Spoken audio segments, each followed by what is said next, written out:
everyone, and welcome to the as of yet named Prowler and Menthol experience. Hello, hello, hello. As you can hear, that is my lovely co-host, Menthol. Menthol, tell us a little about yourself. Not much to really tell. Heavy smoking robot. I sit around, I watch anime, I watch tokusatsu. I've probably seen more terrible shows than most, or I've probably forgotten more terrible shows than most people have ever seen. Like, so what you're telling me, trash in these memory banks, dude. So what you're telling me is that you're like a modern day Bender. But yeah, that's a good way to put it.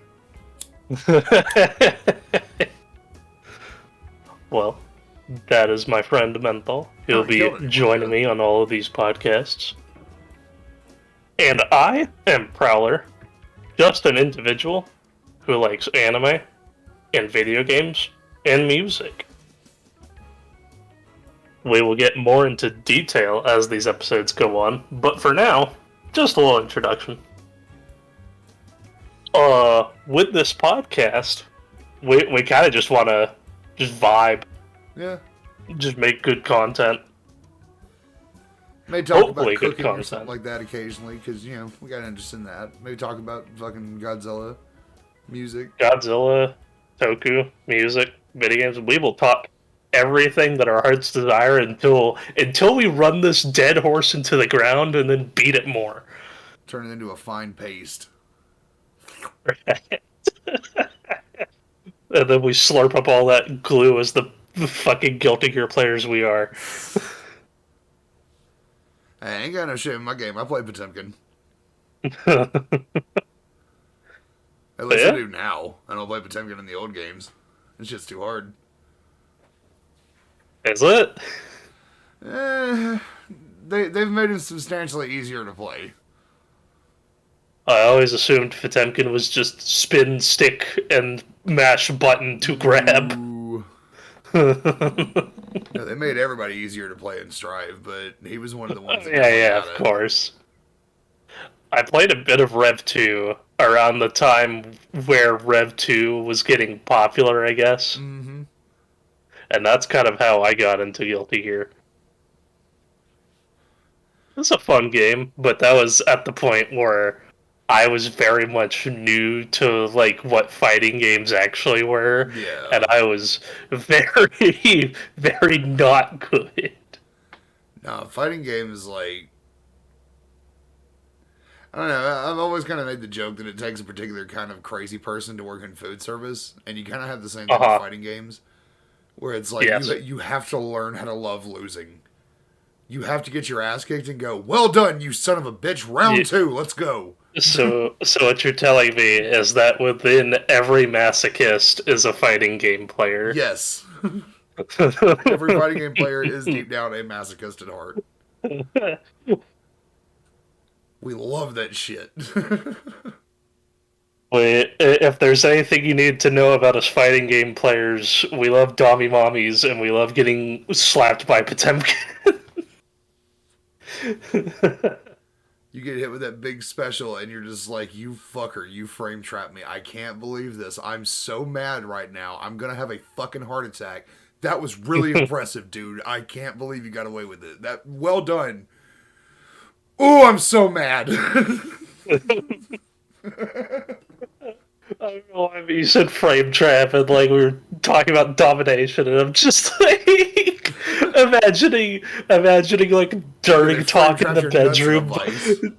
Yeah, just dirty talk in the bedroom, but you're talking like fighting game lingo. Oh yeah, baby. Hit me with that janky distended hitbox. Oh yeah, babe, mash my balls on wake up. Give me that good oaky pressure. Woo. Woo, that is cursed. We're starting off strong. That is cursed. Mash My Balls on Wake Up is a good episode title for our first one. Oh my god. We're Castle Super this shit. Oh my god. Oh no, name dropping other podcasts. You're damn right. Pilot episode. Oh God! Alrighty, Actually, guys. you know what? That's a decent topic. You want to talk about like podcasts and shit that we like that kind of inspired us to start this? I really don't follow too many. I've actually been on more than I've listened to, funny enough. That's fair enough. I only listen to like two or three. The other ones I really got into was the Super Best Friends cast, which, eventually evolved into the Castle Super Beast podcast. And, Hmm. yeah, that's about it. Those boys are very funny, very entertaining. I have watched. Excuse me, the fucking laughing fit is killing me. Uh, I really like Castle Super Beast. Although the episodes are kind of too long, I just kind of watch whatever clips Wooly uploads. Yeah. Yeah. I find that a problem, they're too. like they're like 4 to 5 hours. Like it's insane. But I listen to them, and I listen to Sleepycast, which was a podcast done by a bunch of old Newgrounds folks like Oni and G, Psychic Pebbles. Mm. No, but podcasting just be fun. Just talking, spitting the shit, entertaining folks. Oh, That's what yeah. we're here for. It's And a interesting job slash passion, I guess I have. hmm. And if you're listening to us here on the YouTubes, we would like to assume that you have perhaps seen clips from the Funky Bunch before. Maybe watched the streams with our good buddy Funkshire. Yeah, our friend Funkshire and myself also post clips from his streams that we do. Because we're involved with his Mm-hmm. Twitch channel a lot. The Demonite Alright, guy Bob's posted my coming up. real life address in the chat. What is the A button? Oh does god, not give a they're live! We're being spawn camped by Go robots. in! They're spawn camping me! They're spawn camping! This isn't fun anymore. Time when Why we're is sitting there? there. Hey, what's with the banana peel? Oh, What's with the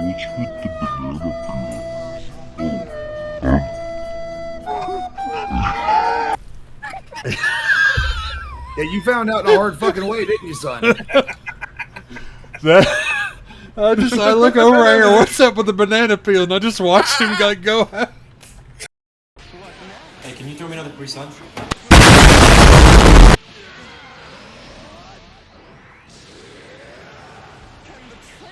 Man, at least your fucking sister would be hot, though. Bro, what?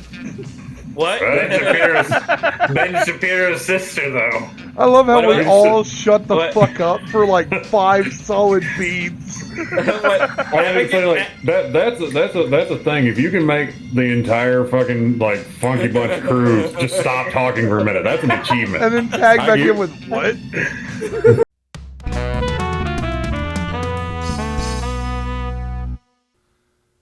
Yeah, I'm on there sometimes when I'm not working.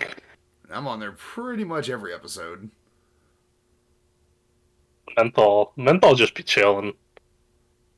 I'm a hardworking robot. Which is ironic because I'm unemployed. But yeah, you work harder than any of the employees I've ever known. No, I'm saying that as a working man. No, I just have more hate in my heart for inefficiency. That's fair. Because I'm one of those people that, like, I don't know about, like, a lot of folks. I know everybody gets bugged by the phrase look busy, but I don't know if it's quite to the same level. Where it's like, it almost makes me want to pull my hair out and punch the fucking wall when someone says look busy to me, because it's no, there is no such thing as look busy. Fuck you. I should be done. If there is look busy coming out of your mouth, that means I have done an exceptional job above and beyond what I was supposed to do. I've earned this break. That's me almost every day working at Walmart. Well, actually, no, my managers are pretty good about it. They don't bug me. That was me every day at McDonald's. They'd hit us with the. I'm sure you may have heard this before. You got time to clean. You got time to clean. Yeah, it's literally the exact phrase I was gonna say. Yup. Jesus, I hated hearing it every time. I'd be like, dude, come on. It never gets any less cancerous. I'm the only person you have on girl back here. If I am leaning, it's because I am working my ass off for you. You know why I'm leaning? Because I've already fucking cleaned. I've Exactly. cooked, I've cleaned, I've done everybody else's job for them. That's why I'm leaning. If I'm not cleaning, it's because I'm not supposed to clean yet, because we don't clean until we're about to close. There's a process to this shit, folks. Dude, like, McDonald's, probably the worst first job. Oh, dude, McDonald's is Dude. fucking miserable. I've worked there before, and like, nah, dude, Uh. I will never work there again. Oh, I would work at Burger King 10 times over before I'd work at McDonald's again. my friends, like, well, I say friends, more acquaintances from when I used to work there, would had been getting me with the, dude, you should come back to McDonald's. They up their pay to 15 an hour, and I was like, no, dude, I get 15 here, and I've been doing way less work. Bro, you know how sad McDonald's hiring practices are right now? They've got free uniforms listed as a fucking pro. We'll give you free clothes that you have to wear for the job. Fuck off. That's obnoxious. Capitalism is a broken, stupid system. It is. Hell, even Animorphs has a fucking little like microcosm of it as one of the like background details of one of their characters. Hey, here's this alien that may or may not be basically God, and his whole society was a bunch of birds that were flapping to keep their society aloft. May or may not be a fucking analogy for capitalism. Who knows? Because if enough of them quit flapping, the whole thing falls down. You said this was Animorphs? Yeah, this is Animorphs. This is the Elmist, the quote-unquote god that shows up later on, like halfway through the series. Okay, confession? Confession time? Dude, I'm telling you.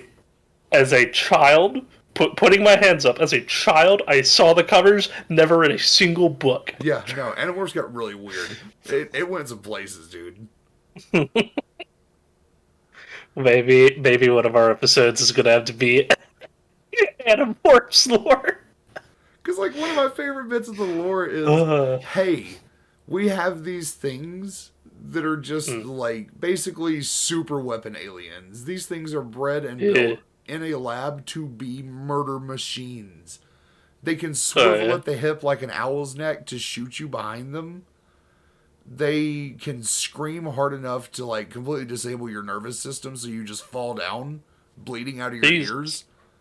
And there's no way to stop it, because it's just a scream, you know? Like, how are you going to stop that?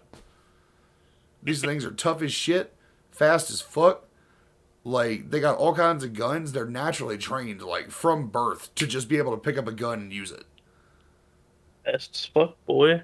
And it turns out, once they actually, like, get a hold of one of these things and copy its DNA so they can figure out, you know, what the hell it is and use its powers against it, this thing is a child. These things are born and used for battle before they get 2 years old, because at around the age of 2.5, they start to realize what they're doing is wrong. And they stop doing it. Yeah, so you reminded me of exclusively for war. You reminded me of a line from the Dragon Ball Z Abridged, where, like, Gohan is fighting Cell, and, like, Cell starts, like, because him and Goku are both fight sexual. Yeah.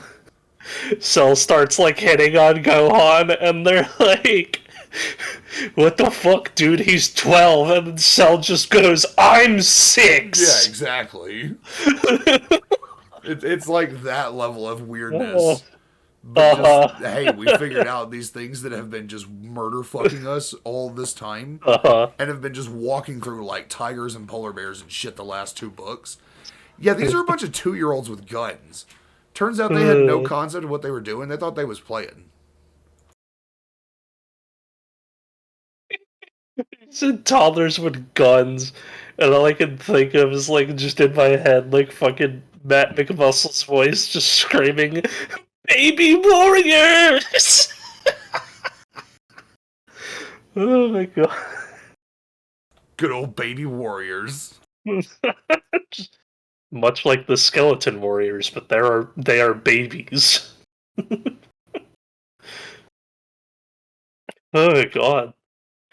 So it's the pilot episode. Anything you want to talk about? You want to talk about some Kamen Rider?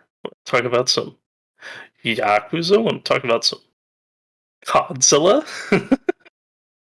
Because one of my lovely friends, let me let me pull up her Twitter so I can properly plug her. Because she will be doing our background. Uh, one Usagi Senshi on Twitter. That is USAGISENSHII. Very lovely person, very good artist. She will be drawing our background, and it's whenever this episode comes up, we'll have it. Hopefully, we're gonna have some Kamen Rider heads up above. You wanna delve into some Kamen Rider talk? I do. I'd be down to talk about some Kamen Rider. So, what got you into Kamen Rider? So, I've always been real big into the tokusatsu stuff just from growing up in the era when Power Rangers was taking over the world over here. Mm-hmm. But what got me back in was somebody that's actually in the Funky Bunch Discord. Yeah. Buddy ours named Sam. She Shout actually, out. Yeah, she actually mentioned to me, like, hey, you know, there's this thing that's basically just the singular version of the Power Rangers concept. Where it's just one guy instead of a team. I was like, oh yeah, really? And then well, wait, how's one guy gonna beat all those guys? Well, no, she mentioned that, and then I started thinking, like, oh yeah, that's right, I do remember there being, like, the little spin-off thing that they did back in the day with Masked Rider. Because I did have a Masked Rider figure or two whenever I was a kid. Yeah. And I started looking into it, and I was like, man, I remember Masked Rider fucking sucked, though. Like, I gotta see if this is any good.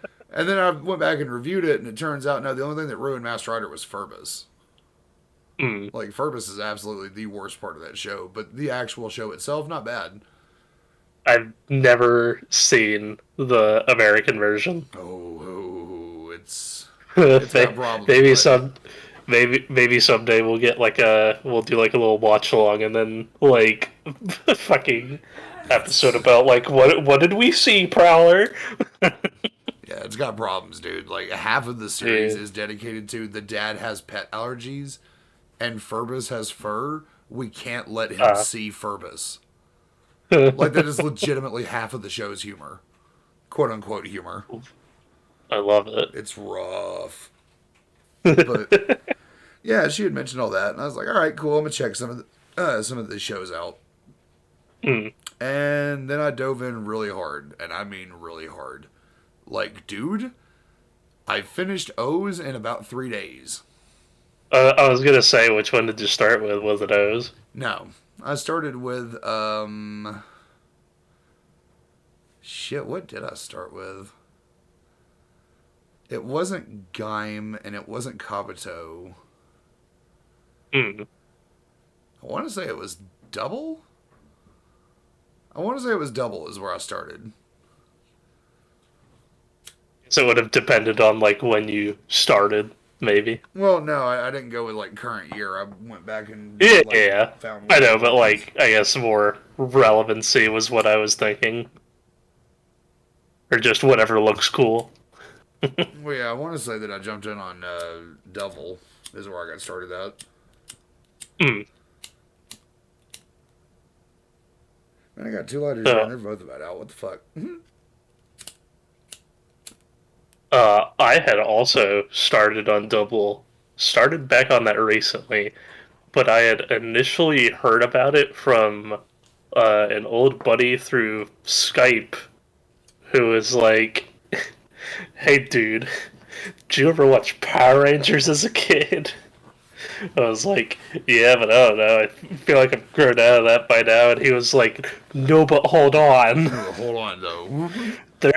There's this cool shit called Kamen Rider W, and it's like if a Power Ranger was just one guy. And I was like, anything else? And he was like, he rides a motorcycle. And I was like, you have my attention. He also kicks people to murder them. Yeah! So I had watched like a few episodes of W back then. This must have been like early high school, middle school, so like around 2010-ish. Oh, you got in earlier than I did, dude. I didn't start Yeah, till, like, yeah. 20... I want to say like 2014, something like that. Or no, wait. No, I'm getting my timelines mixed up. This would have been high school. So, like... No, yeah, it would have been like 2010. I didn't graduate until 2014. So then, yeah, around there. I was like, oh, this is cool. And then I just kind of dropped it for whatever reason, and then I picked it back up recently. And it's a good watch. I need to watch more. Some of the Sentai series are also written really good over there. The equivalent for Power Rangers they have. Yeah. A lot of those I found have been like well written, like way better than we get over here in the West.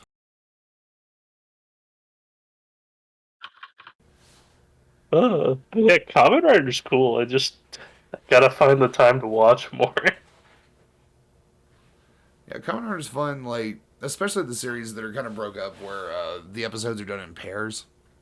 Because I find those are pretty easy to run through, like, fast as fuck. Because you can just burn through, like, 2 cases. It's 4 episodes. It's like an hour and a half. It's not that bad. You can burn through that real quick and get your fix.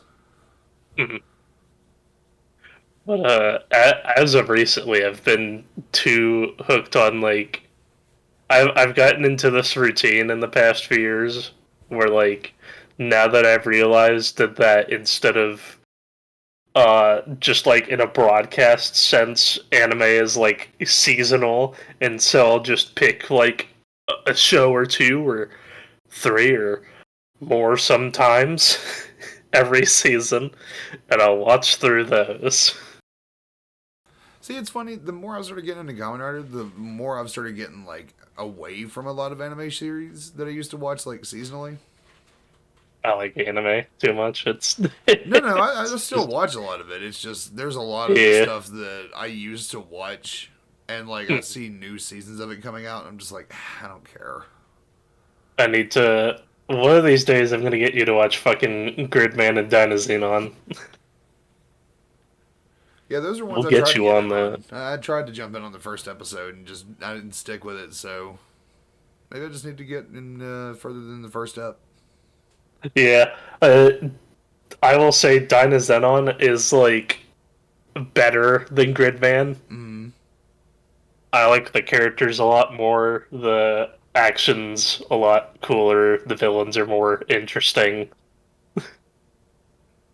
The initial Gridman anime it borrows a lot from, like, the original TV show. Yeah, right. And also... It's never going to be and as also, good as Tim Curry being the villain. Yeah, is the shit. I was gonna say it borrows some elements from the American version, as per the title, SSSS Gridman, Superhuman Samurai Cyber Squad. Kilo-Con lives inside computer circuits. With the help of Malcolm Frink, he creates megavirus monsters to attack electronic systems. Meanwhile, a freak accident turns Sam Collins into Servo. His friends join forces in their Samurai's attack vehicles. Together, they transform into the Superhuman Samurai Cyber Squad. Superhuman Samurai. Superhuman Samurai. They're gonna amp it up. Kick some gigabutt. They're gonna rip it up. A hero always makes the cut. Superhuman Samurai. Superhuman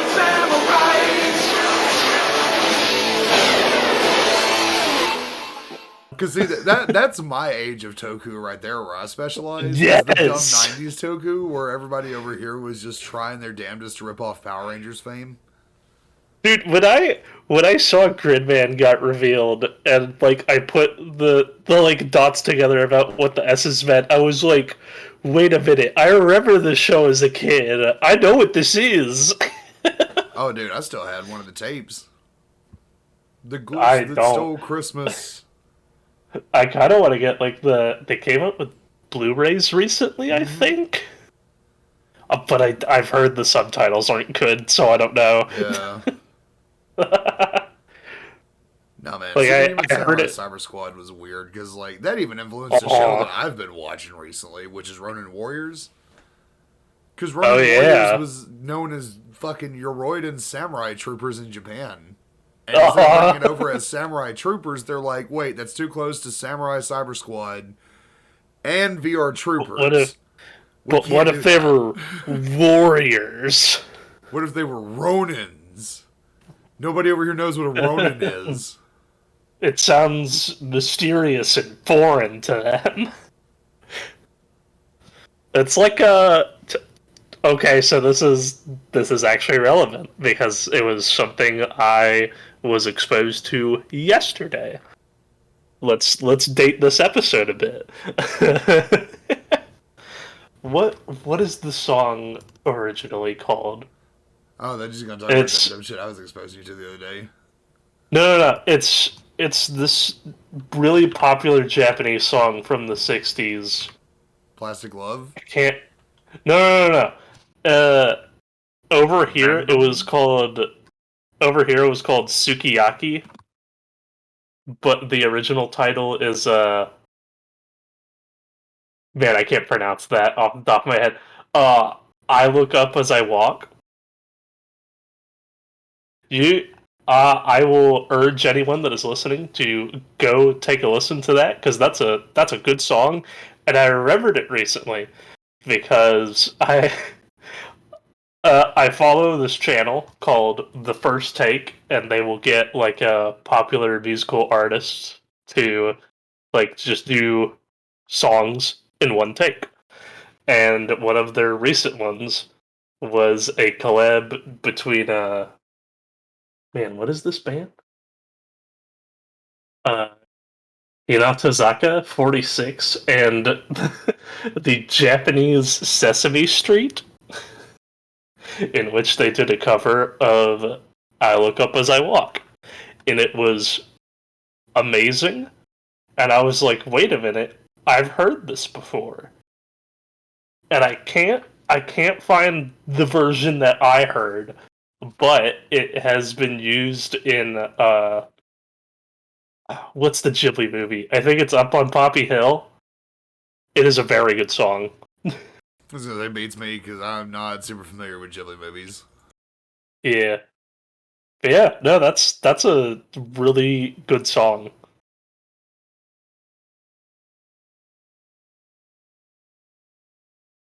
Speaking of good music, man,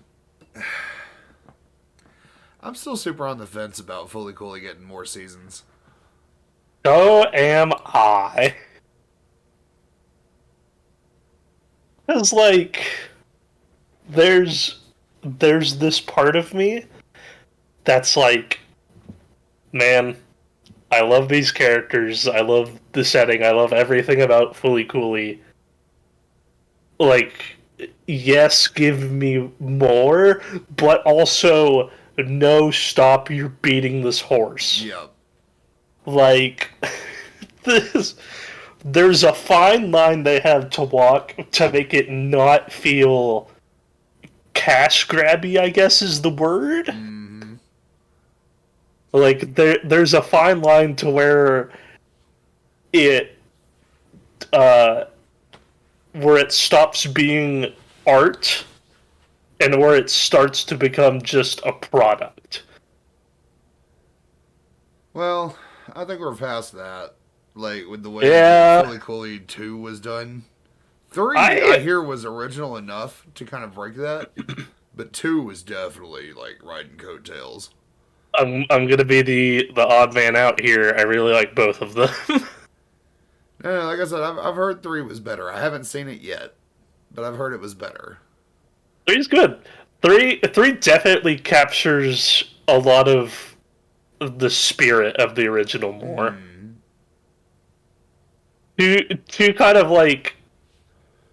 I don't think of the way to word I didn't this. like it first, but I liked it when I come back to it later. 2 feels I like totally recognize what they were doing with it. 2 feels like it plays it too safe and tries to like be tropey and up to like speed with modern anime, I guess. Well, that's kind of what I mean by like them riding on the original Fully Cooley's coattails, where Yeah, it's like, yeah. we gotta have this scene because she did it last time. Yeah. Which, I mean, the callback's a callback, but like I get what you mean. Yeah. But yeah. The second one's definitely not as good as the third. I like the mood of the third one overall. Alternative. It's got a lot of that spirit that the original has. Mm-hmm. But I don't know, like what the fuck do you do? What the fuck do you do with this property? After Because you it can't only had show us the shit in space. You can't. yeah. That's an absolute no-no. Never, ever, ever, ever show us anything with the Galactic Patrol Brotherhood or Adamus or any of that shit. I will say, did you ever finish 2 Progressive? I did. I finished Progressive. I haven't finished Alternative. Alternative does something interesting, but like they don't touch on like the like Space Patrol aspects. You can hint at it, but don't do a series about it, is what I'm saying. Yeah, no. That's what I'm saying, is that like they incorporate elements of it. Yeah, like you can bring shit in about it. That's fine. I will say on that topic, I liked the fact that the red-haired dude in 2 was like a relative of Amuro. Mm-hmm. I thought that was really funny. Like, you know what they need to keep doing with it? They need to treat it like Twin Peaks. So like where it's kind of like episodic in a sense, I guess. No, it's like, here's a mystery. We don't give a shit about telling you what the mystery is. We're not going to solve it. We don't care. We don't fucking care about solving the mystery. Who gives a shit? Yeah.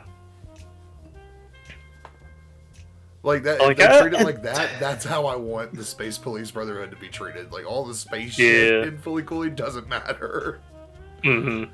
It's always been window dressing at best.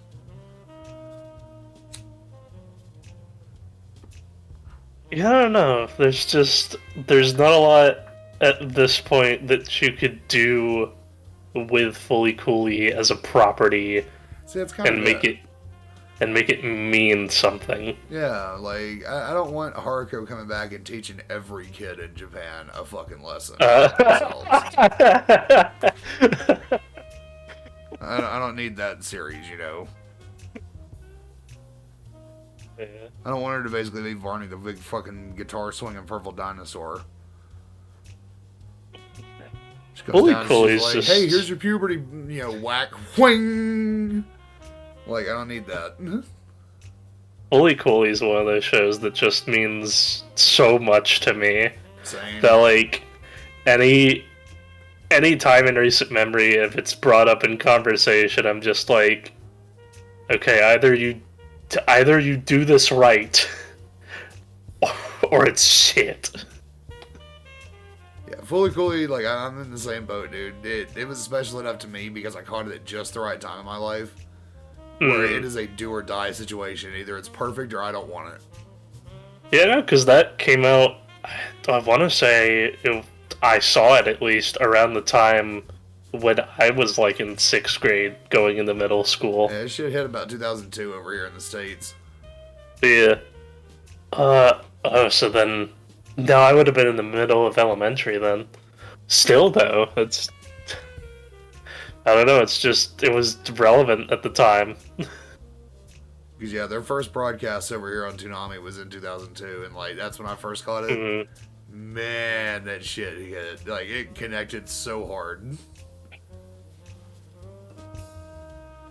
Sitting there looking at the TV just like, yeah, now I get it. I don't like the adults either. They are stupid. I don't want to drink the pulpy pulp. I don't like the sour drinks. The sour drinks suck. And then I grew up and I'm just like, nah, man, I'm going to take my coffee however the fuck I feel like that day. I might have it black. I might have it with some sugar and cream. Who knows?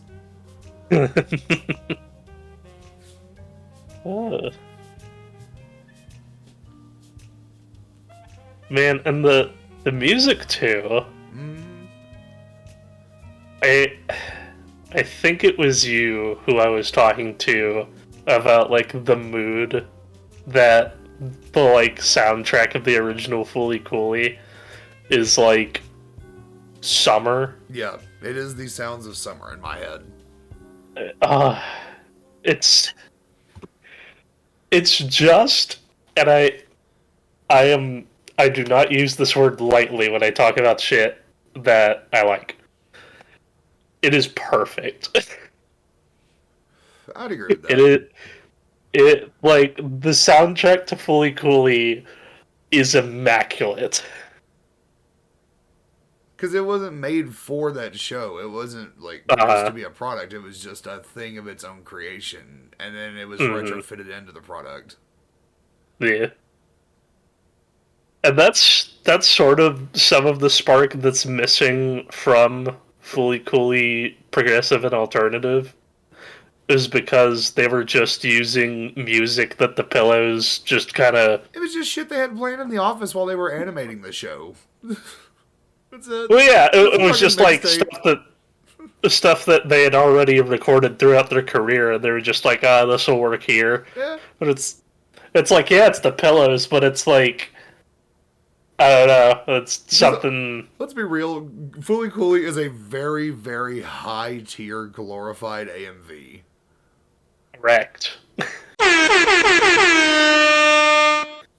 It's 2 hours long, and it's nothing but crazy, dumb plot and really good music. It is the world's best animated music video, period. It's so good. It'll teach you about yourself. I do like the fact, interestingly enough, that progressive and alternative didn't come to Japan until later because they treated them as movies. That's pretty cool. Like they just bundled it all together and was like, here's a movie. Nice. Yeah. Speaking of movies and getting away from our favorite anime for just a minute. Mm-hmm. Bruh, are you excited for all the Anno movies coming out? We got a Shin Kamen Rider. We got a Shin Evangelion. We got a Shin motherfucking Ultraman. Shin Ultraman's coming out this year, I believe. It was delayed from last year because of things. Don't want to date us too hard, but you know what the thing is. We got if you're Project listening. GG coming out from fucking Platinum Games. Like, boy, Toku fans eating good these days. Toku's on the rise, and you cannot stop it. Toku fans eating good. Toku fans are feasting. Except for Sentai. Sentai's doing kind of rough right now. Sentai's... The Sentai fandom is dying. Man, Dawn Brothers is hard to watch, man. I'm not going to lie. I like some of the stuff that you showed me. I'm going to be real. Like, there's some fun stuff in there. I like how they've done the Red Ranger this season. Everything else is kind of hard to watch. Like, the Red Ranger being well-trained and being like, yeah, let's fucking get it, boy, and pulling the sword out the second a fight pops off. I'm super into that. But the weird, like, Black Ranger looks like a Sonic character, Pink Ranger's all stretched out and shit. I don't like the CGI designs for the Rangers that much. I'll take a motherfucker in a, like, rubber costume any day, but the CGI, yeah. Oh yeah, like how they have the Pink Ranger just like CGI legs. Because see, God. the series they did right before that, and like we were talking about this before, how like Dawn Brothers is apparently a sequel series to Zenkaiser. Zenkaiser does the same thing, where it's one human ranger and then a bunch of like non-humanoids. But they just use people in rubber suits, and the shit was great. Yeah. Like our buddy Santa, he don't even usually watch that many Sentai series with me and shit. He checked that one out all the way through and was consistently having a great time with it every single episode. Series was really fun. But then Dawn Brothers come out and it's like way, way too kiddie and like they're leaning too hard on the CGI and shit. It looks really cheap and just, hey, buy the toys. That's all you can feel looking at it. Buy toy. Merch good. Get the new Red Ranger Super Blaster. Like, you just hear it in the back of your head. Dude, do you... This will be a fun topic to, like, kind of end us out on. What kind of toys did you grow up with? Okay, bro. Speaking of Sentai shit, I'll tell you one that was in my collection that I loved, and one that was a holy, like... Man, I wish I could have got that. It never showed up on my desk, kind of white whale situation. One that I was a huge, huge fan of. Let's hear it. Absolutely stuck with me for fucking ever. Was Air Razor from the original Beast Wars line. Shit. Air Razor was an awesome figure. She transformed so cool. Let me look this up. Little peregrine falcon, and I'll pull up some visuals and throw them on screen here in a second. I just want to look for myself because I'm one of those kids who did not grow up on Beast Wars. Oh yeah, the post editing and shit like that. I'll have an image up here, but yeah. Oh shit. Yeah, no, Air Razor was sick as fuck. Like I love that little bird. I had that one until I was in my 20s. But like. Fantastic figure. And one that I wish would have come across my desk, but never did. I never got the weapon set for the Power Rangers, the OG one. No. Bruh, if you look up that weapon set that combines into the big dumb cannon blaster thing, oh, that shit was sick. I wish I'd have got that so bad as a kid, but like it just never was meant to happen. I got a couple of Megazords and the figures and shit, but never that. Do you remember what series it was? This is Mighty Morphin. Mighty Morphin. Mighty Morphin Power Rangers weapon playset is what it should be under.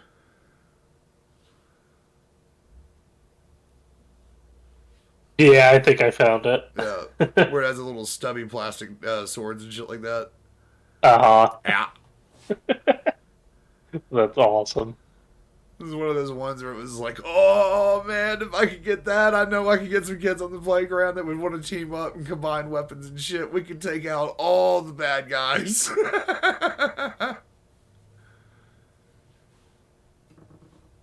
Oh, okay. No, hold on. I found it. It's like the fucking blaster thing, isn't it? Yeah, the one that combines. This one is DMs. Yes, that's it. Yeah! All the weapons click together. That's so sick. Yeah. Yep, absolutely wish I could have got one of those as a kid, but just never was meant to be. But I got the movie Megazord one time, so that was pretty hype. Even got the little falcon to clip on his back and everything. Oh, yeah. And then years down the road, I ended up selling it because I didn't have all the parts for it. I was missing like some of the little cups that go over the heads of the Megazord to make fists and shit for the robot. And like his little faceplate for the crane that sits on top and shit like that. But I had most of it and was selling it in a yard sale that we were doing. Kid comes up and he has one of the toys. And he's like, hey, this is pretty cool. How much for this? And I was like, I tell you what, little dude. How much you trying to spend on this? And he was like, well, I got $3. And I was like, I tell you what, for $2, I'll do you this much. Walked over there, pulled out the other pieces, showed him how they worked and transformed them in front of him and connected them all together into the Megazord. Took us $2, sent him on his way. Aw. Menthol, you got a heart of gold, sir. I just like to see kids like enjoy the same shit that I used to whenever I was young. Yeah, that's fair. I did the same shit with the Roald Dahl books because I had a bunch of those where I had gotten a big stack of them at a book fair one year, where it was like the entire collected works of his. And Dude, I was selling those, and somebody come up and ask, "Hey, can we just buy one or two of these because we don't have the money for the whole stack?" And I was like, "Well, how much you got?" Well, whole stack's like $15. We got 7. Fuck it, I'll sell you the whole stack for 7. Just make sure the little fucker reads them.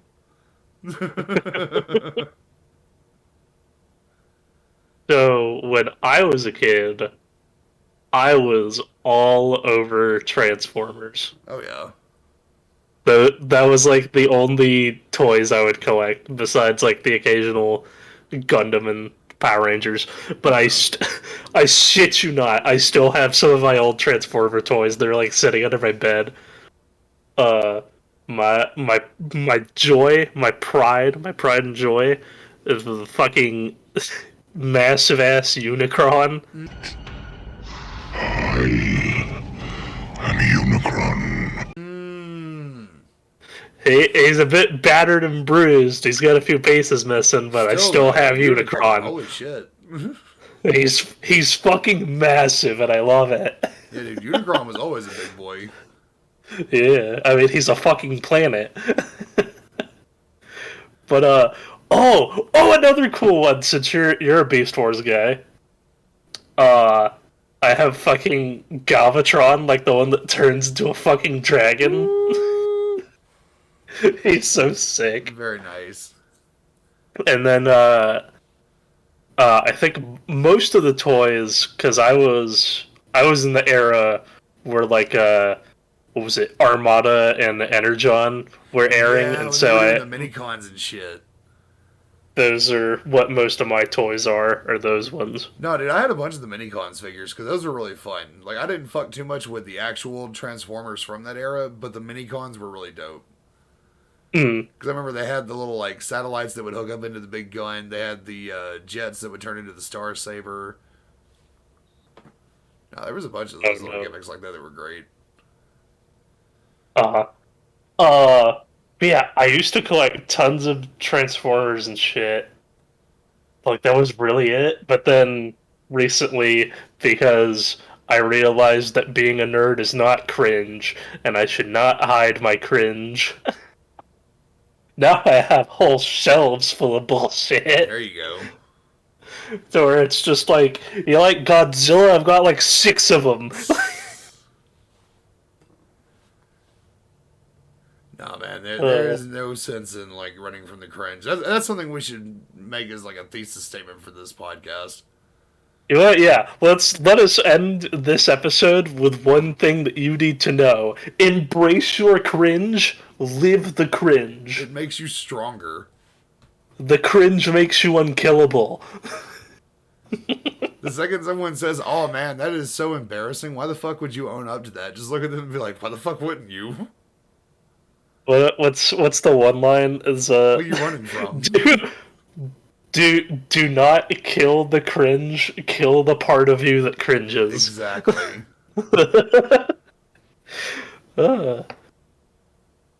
And with that, I think that'll wrap up our first episode. Sounds like a good plan to me. Join us next time, and we'll talk about something. We'll come up with a topic, I swear. We'll but until then, we'll figure something out. But until then, have a good day. Thank you for joining us. Later, folks.